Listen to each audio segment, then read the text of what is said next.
Boa noite, pessoal. Obrigada pelo convite, parabéns pela organização do evento. Acho que hoje, um pouco diferente dos meus outros companheiros e companheiras aqui da oficina, eu vou dar uma indicação de leitura, pontos mais importantes, que a linha da questão geral, ela pega 5 grandes obras e que precisam mesmo de não necessariamente de um aprofundamento na obra inteira, mas alguns pontos muito específicos por conta do perfil do programa. Você passa o slide para mim, por favor? Aqui tem uma estrutura do que eu vou debater com vocês hoje. Antes de tudo, uma breve explicação da prova e dicas. Depois a gente vai debater o Olson, Schumpeter, Przeworski, Putnam e Weber. Vamos lá, então, para a breve explicação. Pode passar, Nilton. Gente, são 2 questões na prova. Uma questão é o que a gente chama de questão geral, que cai para todos e todas concorrentes. E outra é para a linha de pesquisa que você se candidatou. Então, quem for se candidatar para a linha de elites vai ver o Matheus falando dessas obras, quem se candidatou para comunicação e representação vai ver o Erivelto, e quem está procurando a linha de instituições, a agência vai estar apresentando. A prova será online, possivelmente pelo Forbes. Eu indicaria que vocês sejam diretos e objetivos, mas não tão curtos. Por favor, não utilizem citação diretas, principalmente as recuadas, já que vocês vão ter todo um sistema de aparato de poder fazer uma consulta. Se contém a pergunta, muitas vezes as pessoas acham que precisam escrever muito e fogem da pergunta de pesquisa, da pergunta que está na questão. E eu acho que o grande desafio é você entender que você precisa escrever suficientemente, mas não pode ser exagerado. Tem um equilíbrio na sua resposta. Quando a prova era física, a gente sempre indicava escrever uma página, né? Que davam 2 folhas cada resposta. No computador é muito difícil isso ser mensurado. Há pessoas que acreditam que podem escrever mais e que têm uma bagagem. Há pessoas que tentam escrever menos, mas eu não aconselharia. Eu acredito que essa seja o grande diferencial no momento. A principal indicação de leitura para vocês olharem para esse texto, primeiro em 2 pontos. Primeiro, encontrem processos que variam, processos em que os autores estão debatendo. Maior conflito, maior democracia, maiores eleições, maior número de eleições, maior desempenho democrático. Procurem essas relações do que varia nos textos, é sempre importante. E mais importante, talvez, seja os conceitos, porque os conceitos de democracia, por exemplo, para o Putnam pode não ser o mesmo conceito de democracia do Schumpeter, que é uma coisa que a gente vai olhar. Então, olhem para esses conceitos mais importantes. Democracia, crise, política profissional, governo, política, poder, dominação. Acho que são principais essas dicas. Então, seja objetivo, direto, mas contenha perguntas, não exagere e não seja muito simplista também. Explique o que você quer dizer e com as suas palavras, não com as palavras dos autores que vocês estão lendo. Pode passar. A gente vai começar com Manco Rawlson, a lógica da ação coletiva, cai o livro inteiro, mas grande parte eu acho que a gente pode pegar até um meio, principalmente a metade do livro ali, que tem um cerne sobre a teoria nacional, e tentar entender que esse livro ele é um aparato de uma teoria e de uma análise contextual de como as pessoas mobilizam pessoas, ou seja, como ocorre essa organização coletiva numa sociedade, seja para adquirir algum interesse menor ou algum interesse maior, mas esses interesses eles são coletivos e que na visão do Manco Rawlson eles também são interesses privados.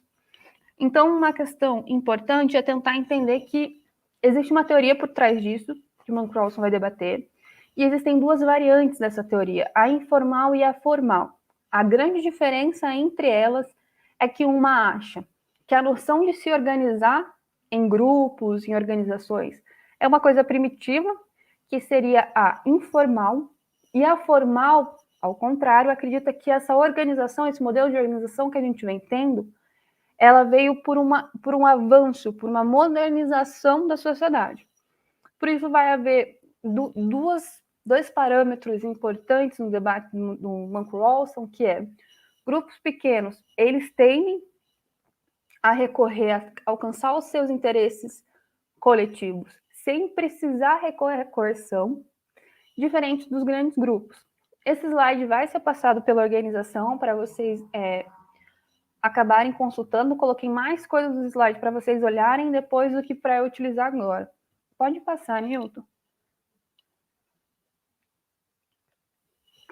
Então, nesse sentido, um grupo grande ele vai ter maior dificuldade de mobilização, e quando não tiver nenhuma diferença perceptível que mova aquelas pessoas, talvez seja preciso utilizar a coerção ou a indução externa de alguma ação. Então, existe um primeiro ponto de variância. Maior o grupo, maior vai ser a dificuldade de você alcançar aquele objetivo, ou aquilo que a gente chama de ponto ótimo, né? Então, é importante também entender, e vocês focarem um pouco mais em debatedores, comentadores, que o Marco Rossi, ele vem de uma teoria da escolha racional. Então, ele vai achar que o indivíduo, sim, é racional, ele tem uma estratégia. E racionalidade para essa corrente não significa inteligência, não significa sabedoria. Racional significa o cálculo estratégico. Então, a racionalidade para um indivíduo perante o outro pode ser diferente.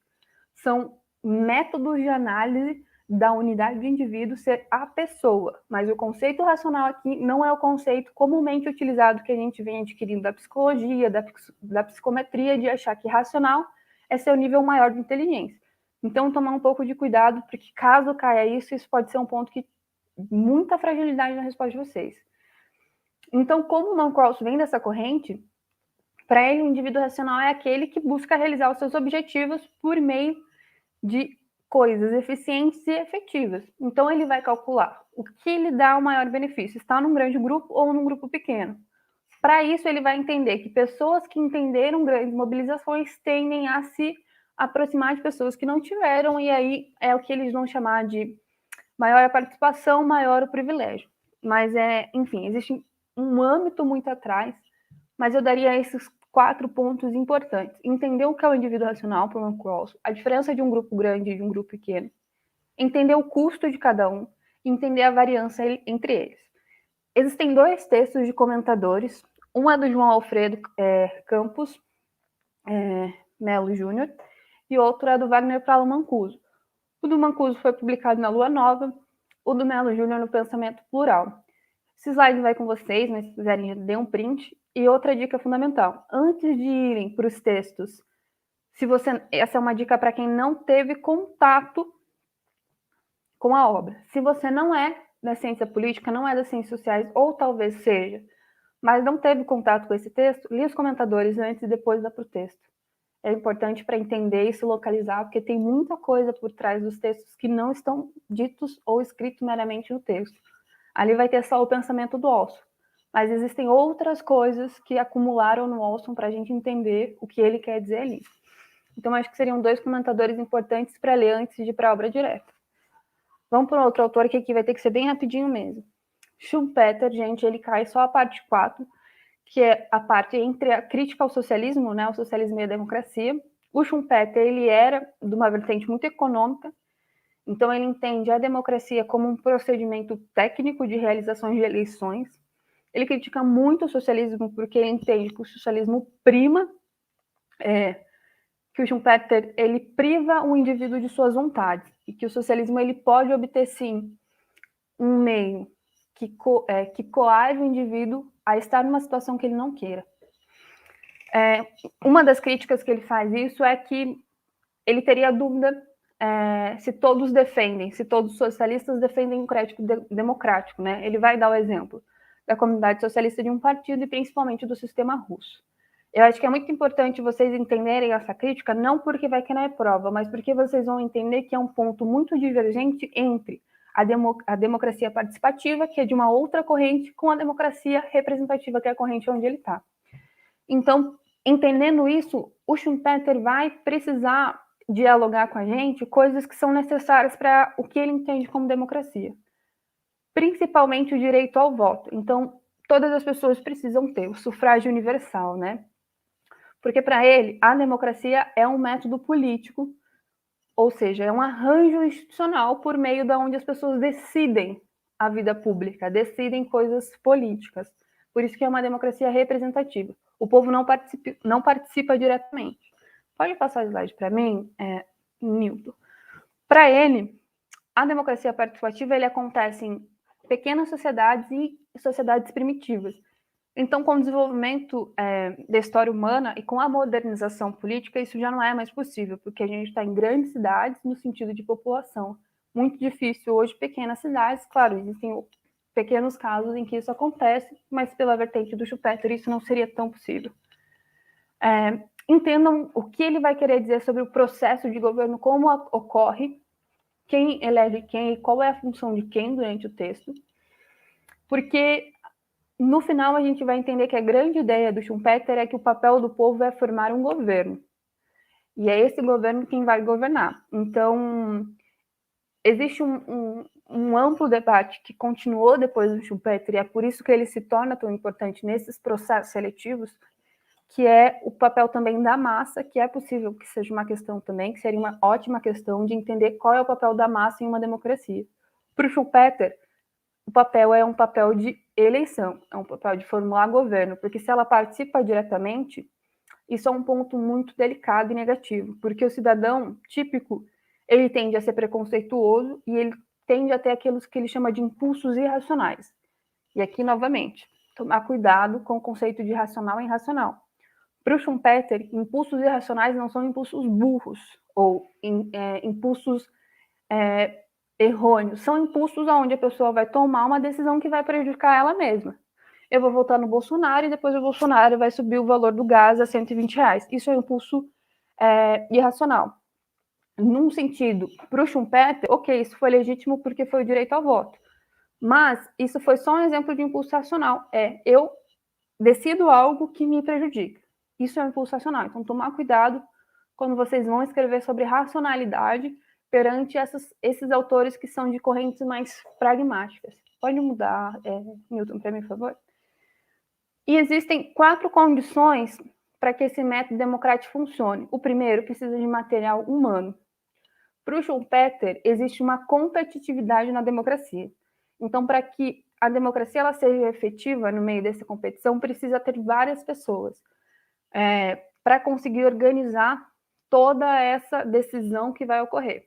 A segunda condição é, aonde vai ocorrer essa disputa ou essas decisões, elas não podem ser longe. Um exemplo disso, talvez, na empiria, seria a construção de Brasília.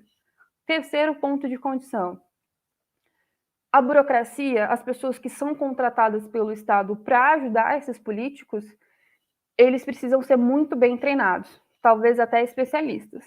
Uma quarta condição precisa haver um autocontrole democrático, precisa ser aquilo que ele vai chamar de subordinação voluntária, que é um acordo ao haver tomado uma decisão, estaremos de acordo com essa decisão, caso venhamos a perder sobre essa decisão. Se eu quero A, mas ganha B, então há o meu acordo que eu vou permanecer em B. Reformulando, é porque eu usei A e usei uma conjunção que precisava de A. Se eu quero ter suco de maçã, mas o colégio denomina que só vai ter suco de laranja, eu vou aceitar que só tenha suco de laranja porque houve um processo de decisão onde isso ocorreu. Essa é a subordinação voluntária. Eu me subordino ao processo decisório, porque eu entendi uma legitimidade da competição ali. Existem 2 comentadores muito bons. Um é o Ronaldo Tadeu de Souza, que ele publicou em 2018, e ele vai trazer um aspecto muito importante que pode ser questão de prova, que é um diálogo inesperado sobre essa social-democracia do Schumpeter na teoria democrática, que vai trazer uns pontos com aquilo que eu chamei de democracia participativa e que não teria tempo de debater aqui. Está publicado na Revista Brasileira de Ciência Política, e o outro é o Douglas Storch-Carl, que ele vai fazer mais ou menos um apanhado. Ele vai fazer realmente um resumão, debatendo um pouco com outros teóricos sobre essa teoria democrática. Ele vai retomar um pouco desse processo, como ocorre todo esse processo com Schumpeter. Vamos para um outro autor, que o tempo está curto aqui hoje. Przeworski. Esse é um texto que entrou esse ano. É um autor que ele é um autor já conhecido nas ciências sociais, mas que eu acho que sempre teve uma presença na ciência política, mas ele acaba tendo uma presença mais forte nos últimos tempos, porque muito do que ele diz, principalmente nesse livro, a gente está vendo na contemporaneidade, que é como as democracias, elas rugem, ou como as democracias, elas têm rupturas, né? Então, o grande problema por trás desse livro é entender como funciona o sistema democrático para que ele não haja ruptura, ou seja, quais são os remédios que os governos estão tomando quando há uma crise na democracia e o que acontece quando há uma ruptura e ascensão de um governo autoritário. O livro tá separado, eu acredito que em 3 partes. A terceira é mais uma especulação. A primeira parte e a segunda parte são pontos bem importantes de vocês se atentarem, porque a primeira é uma descrição das análises. Ele analisa 88 democracias desde 1918 para entender o que aconteceu.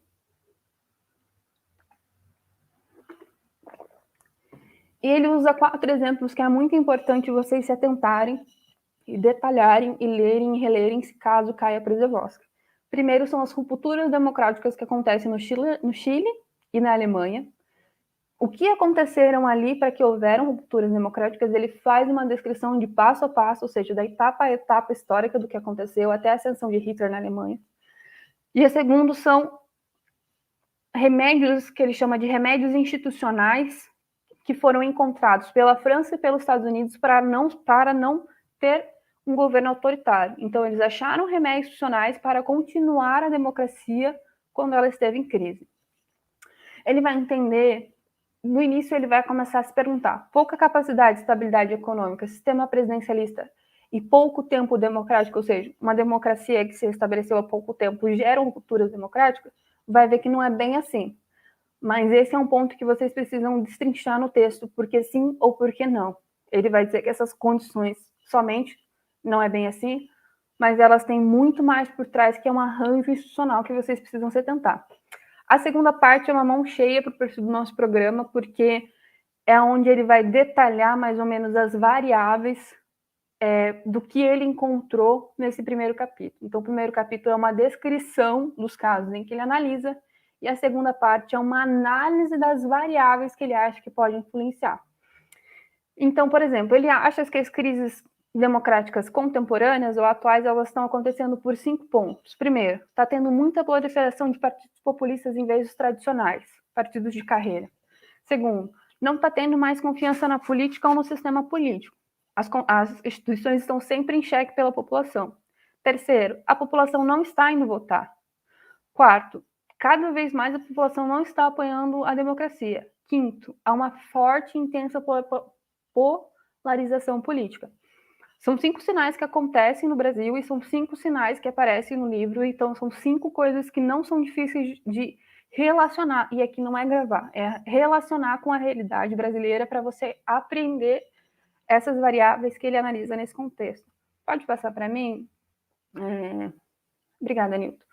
Então, o que o Przeworski vai entender é como arranjo institucional pode ser um remédio para a crise, ou o que acontece se não houver alguns arranjos institucionais para que ocorra o governo autoritário. Aquilo ali são só um exemplo, a parte 2 é maravilhosa, assim, leiam, releiam e entendam bem. Assim. Talvez a primeira parte fique um pouco confusa, porque é um exemplo dos casos em que ele analisa, mas a segunda parte é realmente bem importante para o processo. Para o Przeworski, deixa eu só pedir para você voltar antes, Newton, que eu pulei uma coisa. Uma coisa importante é que o Przeworski, em certa medida, também concorda com Schumpeter. E aqui já pode até surgir uma questão de ligação. Qual é o conceito de democracia de Schumpeter e de Przeworski? Os dois acham que a democracia é um arranjo institucional. E são arranjos em que selecionam governos e através de eleições. Só que Schumpeter não falou sobre a possibilidade razoável de remover governantes. Então, seria uma boa questão e uma questão que eliminaria muitas pessoas. Então, compare conceitos de autores e entendam até onde cada autor falou e até onde tal autor não falou. Pode passar para mim, Newton? Como Przeworski conseguiu um passo a mais e entender que é possível você revogar mandatos, ele vai chamar... a gente não tem uma tradução tão bem específica para a palavra incumbente, existe um debate que eu espero que as pessoas que estão aqui assistindo entrem e a gente consiga debater melhor, mas eu coloquei na pessoa que está no governo para a gente conseguir entender um pouco essa introdução. Como a gente, para o Przeworski, consegue fazer essa remoção, ele vai tentar analisar o que prejudica essa capacidade. E ele vai achar também 5 questões que aparecem quando a população não consegue revogar um mandato que não lhe satisfaz. Primeiro, nesse governo há supressão de liberdade política. Segundo, as instituições judiciárias não são independentes. Terceiro, tem falta de confiança no sistema representativo. E é importante que ele vai fazer um destaque e uma diferença sobre isso. Terceiro, desigualdade social. Quer dizer, quarto, né? Desigualdade social. E quinto, existe uma manutenção violenta da ordem. Então, o Estado, ele permanece fazendo a manutenção do status quo pelo monopólio da força física dele. Dica do Preservoski, tem um professor que fez uma resenha muito bacana no YouTube de 18 minutinhos, e não achei nenhum debatedor nem comentador, mas o texto tem traduzido para português e é muito tranquilo de ler também. Fechamos o Preservoski, pode passar, Newton. Putnam também é um novo texto que caiu esse ano, e é um texto muito bacana, porque diferente dos dois, ou até dos dois autores anteriores, Schumpeter e o Preservoski, o Putnam está olhando para a sociedade. O Olson ele vai olhar para a sociedade, mas dentro de uma visão que ele está tentando achar uma lógica racional. O Putnam vai utilizar numa lógica não tão institucional, ele vai olhar numa lógica que a gente chama mais de societal. Ele também se pergunta como que as instituições formais influenciam a política do governo, como que eles podem efetivar ou não efetivar, aumentar ou não aumentar o desempenho democrático. Ele vai debater o modelo institucional, sim, mas a resposta dele é uma resposta diferente dos outros autores. Primeiro, que a primeira coisa que o Putnam vai se orientar é se há mudança institucional para medir alto desempenho ou baixo desempenho de uma democracia, ela é lenta. Então, as pessoas que participam desse processo precisam ter paciência. A segunda questão é, a resposta para o desempenho institucional de uma democracia está numa coisa chamada de capital social. Pode passar o slide para mim, Newton? E aqui é uma coisa bem importante, porque pode ser um ponto de divergência do Putnam para todos os autores que aparecem nessa lista geral. Para o Putnam, o capital social é a capacidade ou os recursos que um grupo, que uma população solidária detém por meio de um trabalho em uma comunidade cívica. E comunidade cívica é aquela que tem um sentimento solidário, que gere um sentimento de igualdade e confiança no seu colega, no governo que te representa e principalmente no funcionamento das instituições. Então, para o Putnam, a resposta do funcionamento da democracia não está só no Estado, está na sociedade legitimando sempre de uma forma solidária, respeitosa, equânime no Estado. Então, é como se fosse a sociedade dando energia para o Estado. O Schumpeter vai falar, são as condições que o Estado dá, da população me dá ok.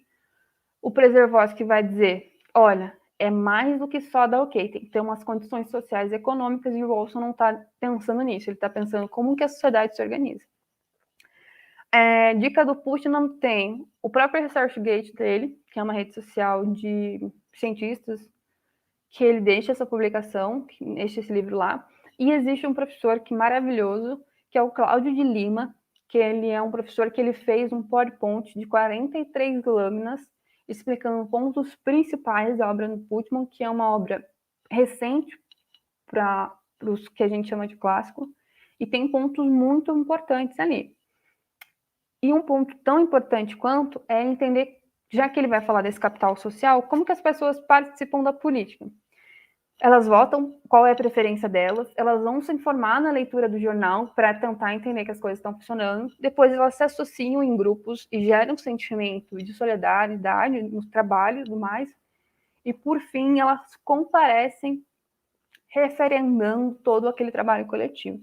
Então a noção para o Putnam não é só institucionalista, é uma noção que ele gira um globo para entender o conceito. Acho que é isso. Vamos, eu acho que para Weber agora, pode passar para mim, Newton. Gente, depois vocês revejam esse vídeo e coloquem eu falando bem mais devagar, porque eu tô falando super rápido por causa do tempo. O pessoal da organização vai deixar meu e-mail, porque eu não vou conseguir ficar até o final, e vocês me mandem e-mail caso vocês tenham dúvida e eu respondo assim que possível, ok? Weber é um clássico, eu acho que é uma das obras que vai ser mais difícil cair. Ele cai desde uma parte que, a parte dele que cai é a parte que a gente chama de 5/7, né? 5 parte 2, na verdade, que é onde ele começa falando do Estado racional e ele vai até o parlamento. Então, para ele, para o Weber, que é um clássico, ele foi um sociólogo, então ele estava pensando muito mais lá para trás, ele não foi afunilando como o Schumpeter e o Przeworski, ele foi mais abrangente nas suas ideias e ele estava atendendo a construção do Estado. Para ele, um Estado moderno é aquele que é próprio como também de uma associação política, aquele que é capaz de fazer uma coação física. Existe o conceito famosíssimo do que é o Estado, que quem utiliza o monopólio da força física. Mas não vou ressaltar aqui, eu acho que vou ressaltar algumas coisas. Primeiro, o que é política para Weber? É a tentativa de participar do poder ou de influenciar na distribuição do poder. Segundo, qual é a relação do Estado? O que acontece no Estado? Para ele, o Estado ele é um local onde ocorre ou acontece a dominação de homens sobre homens, apoiado por meio dessa coação legítima, que é o uso da força. Então, pessoas dominadas, elas precisam se submeter à autoridade. Existe uma diferenciação entre o conceito de poder de Weber e o conceito de dominação. São coisas que eu não vou conseguir falar agora, porque é um debate muito grande, mas não confundam isso também quando vocês forem responder Weber, muito importante.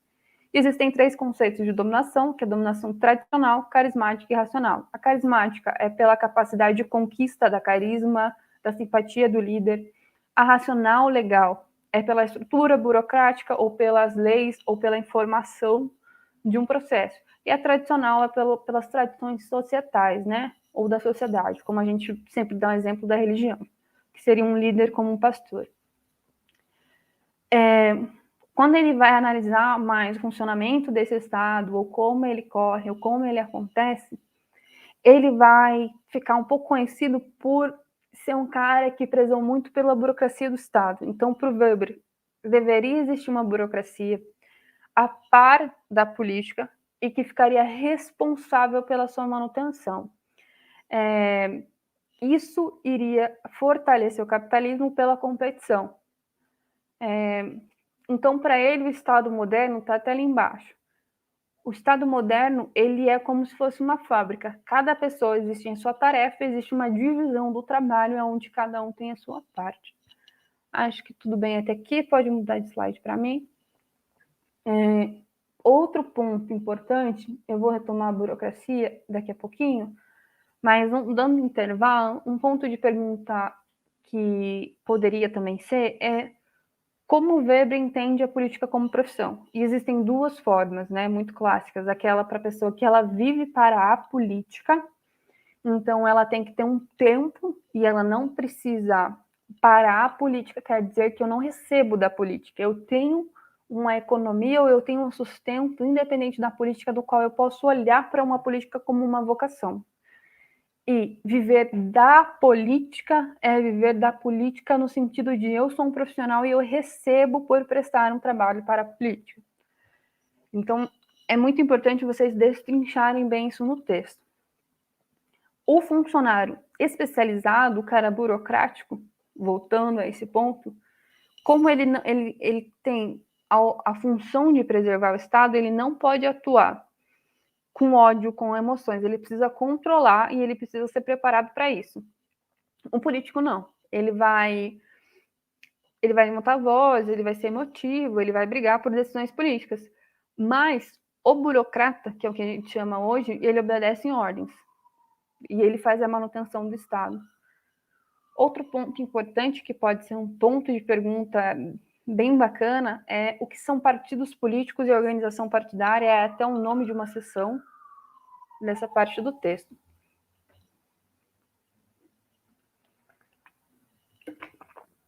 Para o Weber, os partidos eles são os portadores mais importantes das decisões políticas. Então, para o Weber, é por meio dos partidos que os políticos tomam suas decisões. Elas são criadas no pensamento dele, de forma voluntária e buscando sempre um recrutamento livre. E eles também buscam uma competição eleitoral para adquirirem cargos políticos.